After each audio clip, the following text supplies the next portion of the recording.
Hello, so we're moving on to another chapter, which is writing business messages. So before I discuss the detail of this chapter, let me give you a brief overview or introduction of the chapter. Now, basically, this chapter addresses writing business messages, which is the second step of the three-step writing process, which we started discussing in our previous meeting.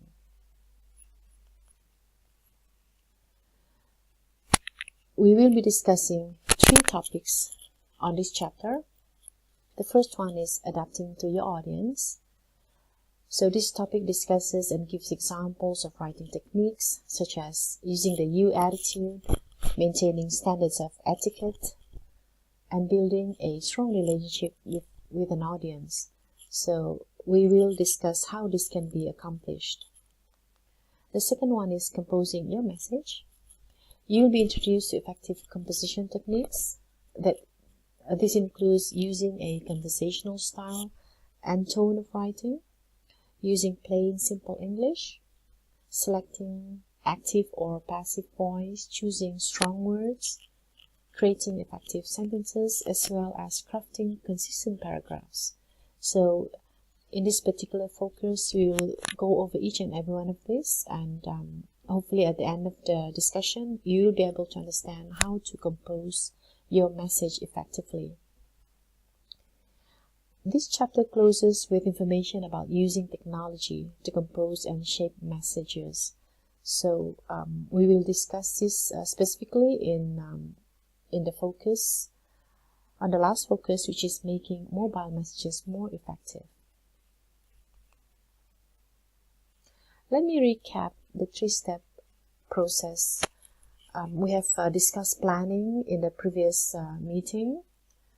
So the planning stage introduces you to the first step in the three-step writing process. You are guided through important planning stages, including analyzing situation and developing an audience profile. Also, we discussed about gathering necessary information. We discussed that adapting the message to the audience and purpose is crucial in delivering an effective message.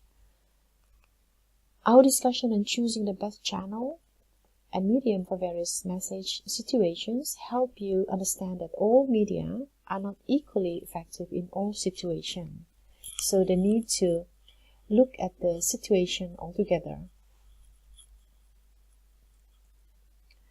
Now, the last discussion in this planning activities involved organizing a message. So here we talked about defining the main idea, limiting the scope of the main idea, choosing between direct and indirect organizational approach, as well as outlining content. Okay, so this is the planning stage. Now, like I've mentioned earlier, this particular chapter that we're going to be discussing today is writing. Okay, and it involves three focus. The first one is adapting to your audience. Second, composing your message and making mobile messages more effective. So this is the second step of the three-step process of writing. The last step, which is completing, what this addresses is completing a business message. It includes the task of revising, producing, and proofreading business messages.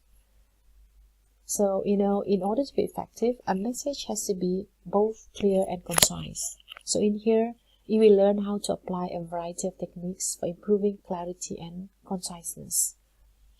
Now, this chapter also highlights readability issues. We are talking about varying sentence length, how we can use long and short sentences or both in one message or a letter. We'll also talk about keeping paragraphs short, using lists and bullets, and adding appropriate headings and subheadings. How these can make our letter or us more focused in what we are trying to deliver to our audience. Now, In proofreading, you will learn what to look for and how to adapt the proofreading process. And finally, you will also learn how to best distribute your message to your final audience. So this is the 3-step writing process that involves planning, writing, and completing. So for today's discussion, I will focus on these 3 objectives. The first one is adapting to the audience. In here, I will be talking about being audience-centered, building connection, adjusting style and tone. And the second, composing the message. So we will cover choosing appropriate words, creating effective sentences, crafting consistent paragraphs. And the last one is making mobile messages more effective. How can we achieve this? Before we continue on, let's have a look at a very short video clip on the differences between written and oral communication. It is very important to be able to differentiate between these two, because if we can differentiate this clearly, we would be able to improve our written communication as well as oral communication. So let's have a look at the video clip.